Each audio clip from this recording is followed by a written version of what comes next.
Le débogage est 2 fois plus difficile que l'écriture de code en premier lieu. Donc, si vous écrivez du code aussi intelligemment que possible, vous n'êtes, par définition, pas assez intelligent pour le déboguer. Aujourd'hui, 3 chapitres essentiels, traités dans leur intégralité: le débogage, les options du shell, et surtout, la longue liste des pièges classiques de Bash. Cette vidéo est dense, prenez votre temps.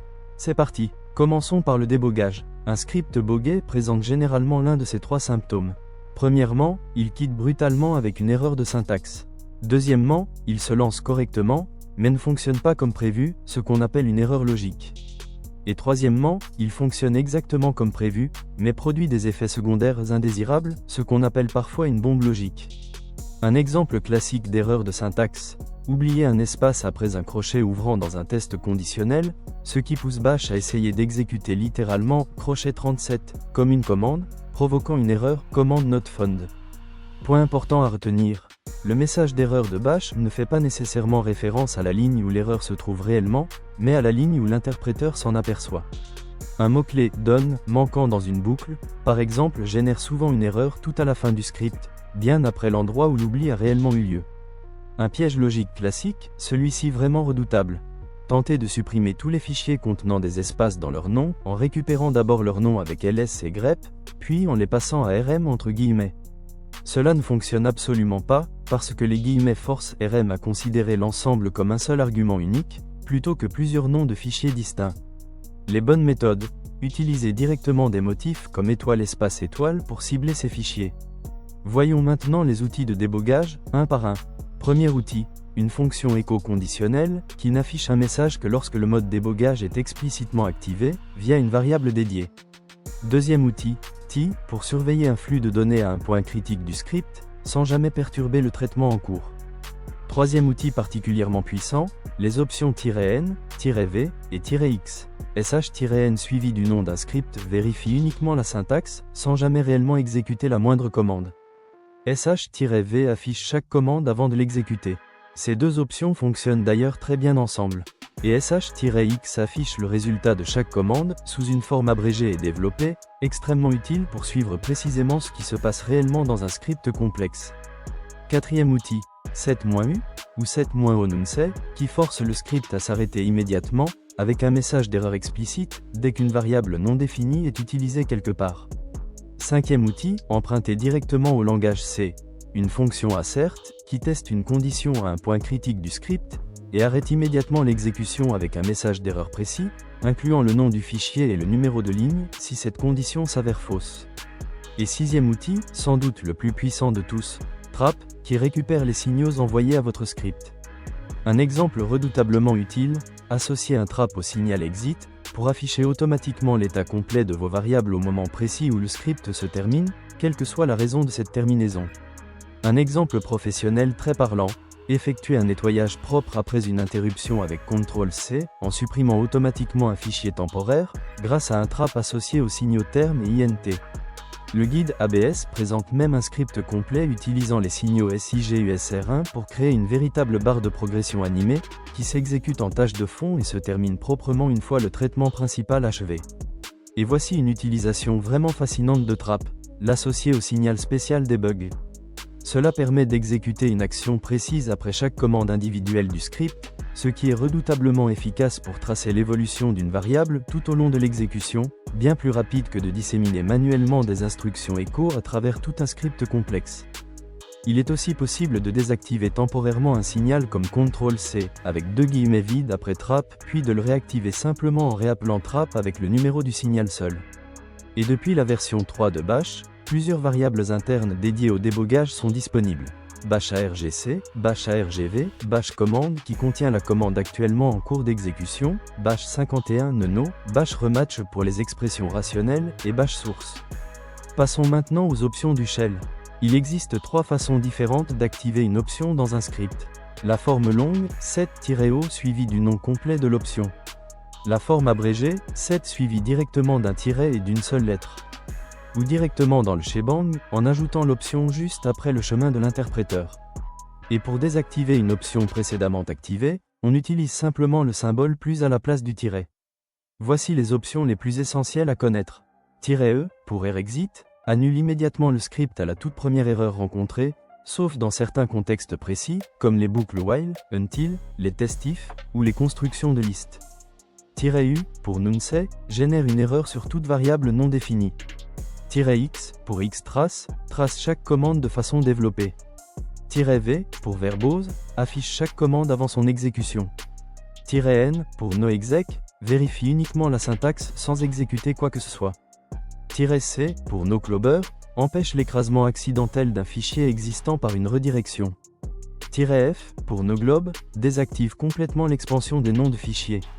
-r active le mode shell restreint qu'on avait détaillé dans une vidéo précédente. -p, pour privileged, lance le script en mode suite, une option à manier avec une extrême prudence. -o pip file fait qu'un pip renvoie le code de sortie de la dernière commande du tube qui a réellement échoué, et non simplement la toute dernière commande de la chaîne. Et -o POSIX force une conformité stricte au standard POSIX. Un point important à souligner, l'option erexit est probablement l'option la plus utile en environnement de production.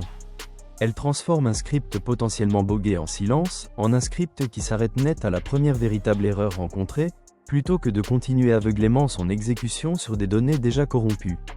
Terminons avec la longue liste des pièges classiques de Bash, qu'on va couvrir aujourd'hui dans leur intégralité, sans en sauter un seul. Premier piège, utiliser des noms de variables réservés ou invalides.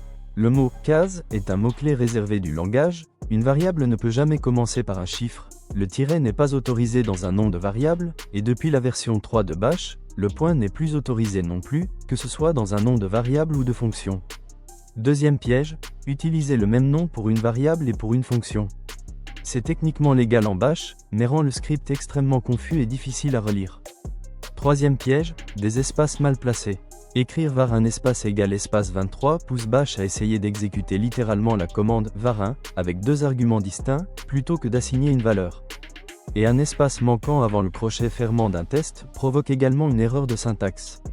Quatrième piège, oublier le point-virgule final sur un bloc de commande entre accolades. La toute dernière commande, juste avant l'accolade fermante, nécessite toujours ce point-virgule.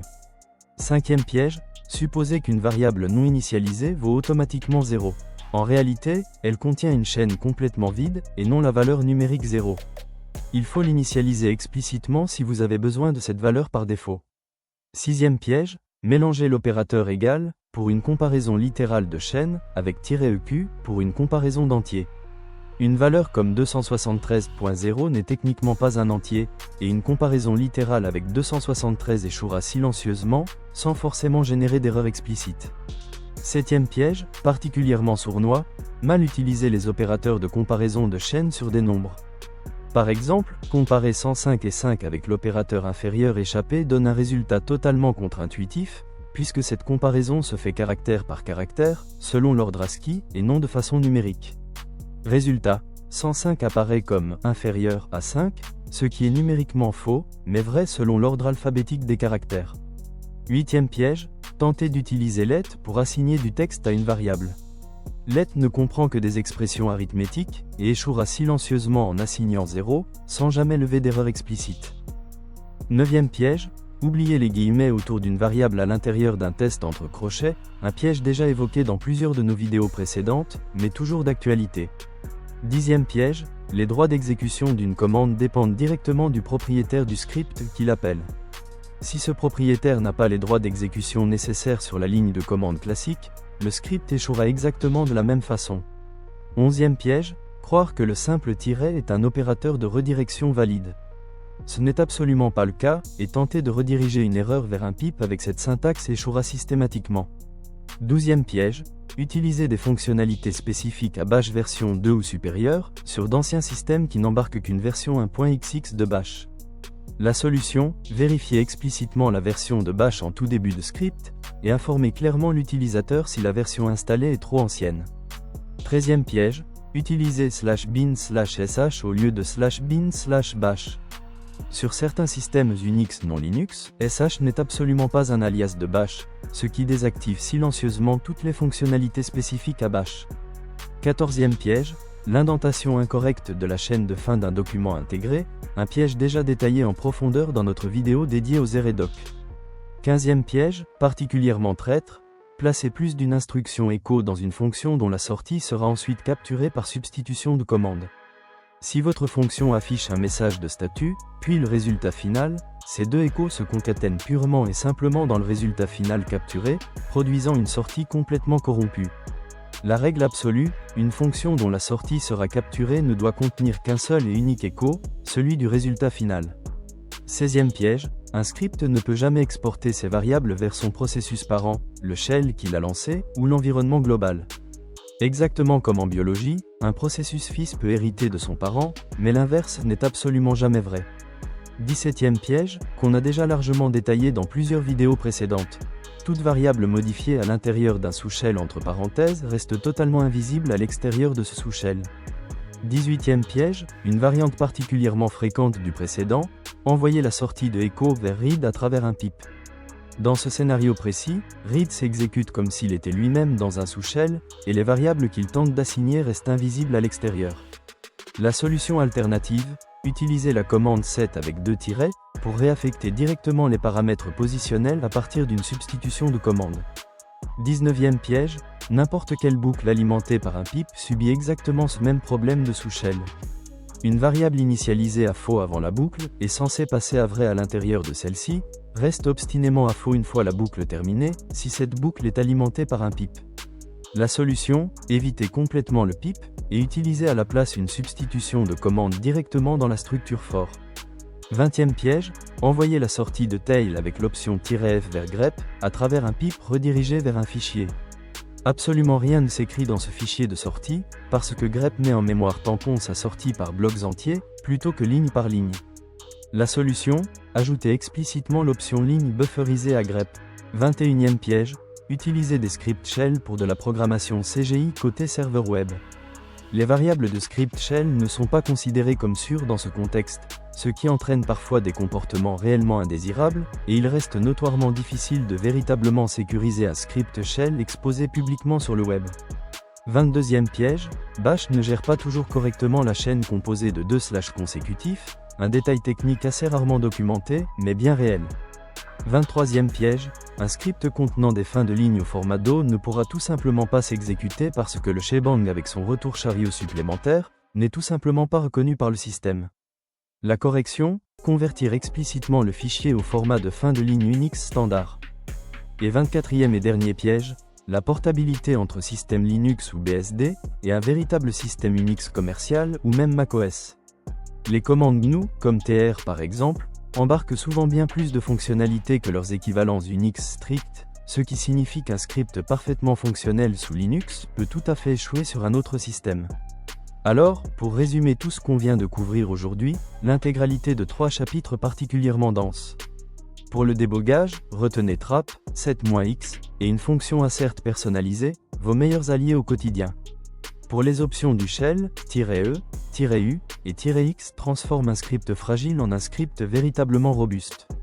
Et pour les pièges classiques, la très grande majorité d'entre eux tournent en réalité autour de 3 causes profondes récurrentes. La confusion entre chaînes de caractères et entiers numériques, l'oubli systématique des guillemets, et la mauvaise compréhension du fonctionnement réel des sous-shells. Veuillez noter que la partie pratique de cette formation sera publiée juste après la fin de cette partie théorique, afin de consolider ces notions et de développer une véritable compétence opérationnelle, particulièrement utile pour les professionnels de la cybersécurité et pour les administrateurs système. Si ce contenu massif vous a été utile, n'hésitez pas à laisser un like et à vous abonner à l'Activiste, ça compte énormément. Et dites-moi en commentaire, combien de ces pièges avez-vous déjà personnellement rencontrés dans vos propres scripts ? On se retrouve très bientôt pour la suite. À très vite.